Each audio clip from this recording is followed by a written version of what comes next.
I guess just the offense in the 6th or 7th or whatever it was, basically just what kind of came together for him. Well, that was one of those. I don't want to.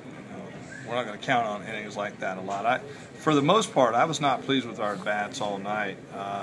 Thought we gave away a lot of at-bats, and I just saw the stat sheet for the first time, 10 strikeouts, so definitely did. But that inning, it just came together. We got some hits, some bloop singles that fell, and anytime you do that, string some of those together, you're going to score some runs. So kind of a fluke inning, and I'm glad we had it, but overall, I was not pleased with our offense tonight. Hartung had 5 RBIs in 1 inning. Was that 1 inning? Yeah. I had no idea. I haven't seen that before. Impressive. Are you just liking the way he's swinging right now? I mean, he's just making really solid contact every time. Well, it's having good at-bats. To me, it goes back to having good at-bats. And if you put together good at-bats and consistent at-bats to play, your hits are going to fall. So we talked about it a week or so ago about, is he going to be in there? I mean, I think, he's proven probably more so than some of the other guys, even some of our guys, that he's just been consistent. And hopefully some guys will pick up on that and follow his lead a little bit.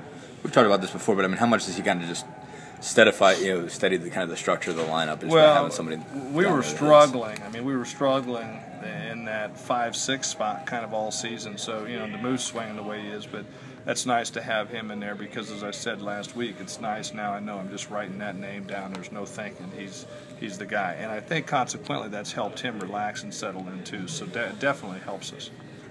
You had to be happy with what you got out of Stadler today. Oh, absolutely. 6 strikeouts and 5 innings of work and attacking the strike zone. I thought his breaking ball was very effective as well today. And you can get that type of start on a midweek, and with the guys that we have backing him up, we're going to be in every ball game. So I was very, very pleased with him today.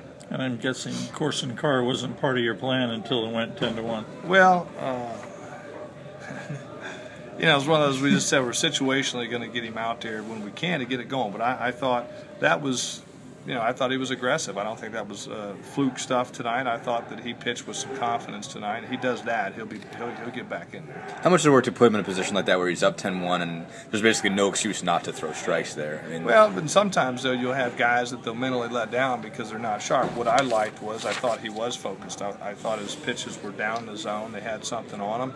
I can't remember the velocities, but I think he was upper 80s, and that was good to see. We're going to build with that. It was a positive, and we're going to take it.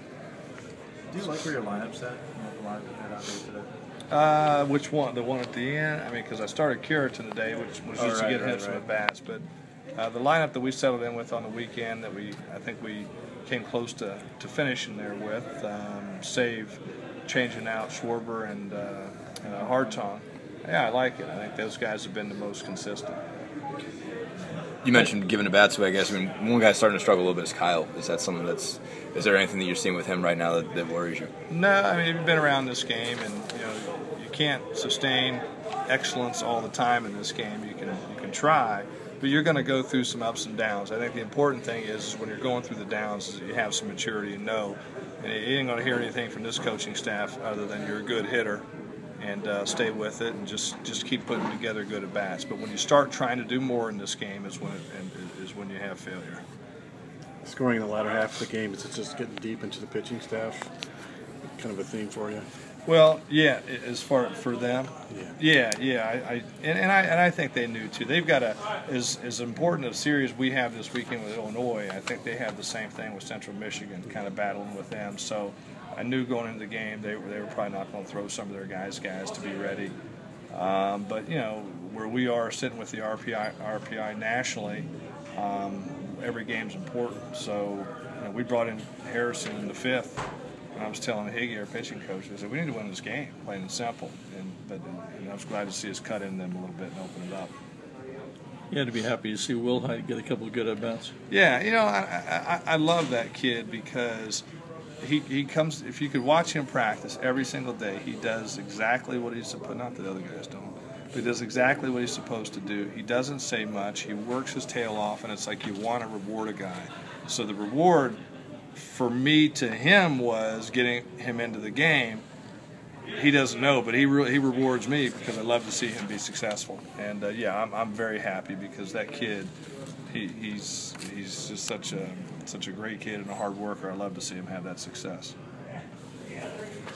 All right. Thanks, Kip.